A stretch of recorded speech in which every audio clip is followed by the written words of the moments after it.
மணிப்பூரை பத்தி தெரியணும். ஜியோகிராஃபி என்ன, மணிப்பூர் ஹிஸ்டரி என்ன, மேப்ல எங்க இருக்கு, மணிப்பூருக்கும் மியான்மருக்கு எவ்வளவு தூரம், ஏன் அதை நம்ம ட்ரக் ட்ரையாங்கிள்னு சொல்றோம், எதுவும் தெரியாம Manipur Jio politics.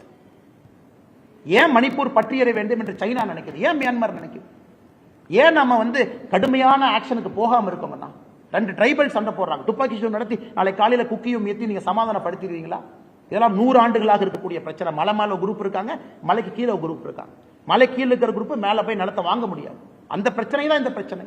High court judge தீர்ப்பு கொடுக்கிறார், ஒரு கம்யூனிட்டி ட்ரைபல் ஆக்க. இன்னைக்கு எல்லா விதமான விதத்தையும் கையாண்டு பிரச்சனைக்கு நார்த் ஈஸ்ட்ல அது தமிழ்நாடு மாதிரி கிடையாதுங்க. High tribal identity. சொந்த சீஃப் மினிஸ்டருடைய வீட்டை கொளுத்தும் போது நாங்கள் துப்பாக்கி சூடு நடத்தாம இருக்கோம். ஏன்னா துப்பாக்கி சூடு தீர்வு கிடையாது. தயவு செஞ்சு மணிப்பூரை பத்தி யாராச்சும் பேசுறீங்கன்னா, நான் எந்த வேலையாக இருந்தாலும் சரி, அண்ணன் விஜயாக இருந்தாலும் தமிழகத்தில் இருக்கக்கூடிய அரசியல் தலைவர், நீங்க மணிப்பூர் வர அன்னைக்கு நான் வர்றேன். நான் மணிப்பூர் கூட்டிட்டு போறேன். பாரதிய ஜனதா கட்சி உங்களை அழைத்து செல்லும்.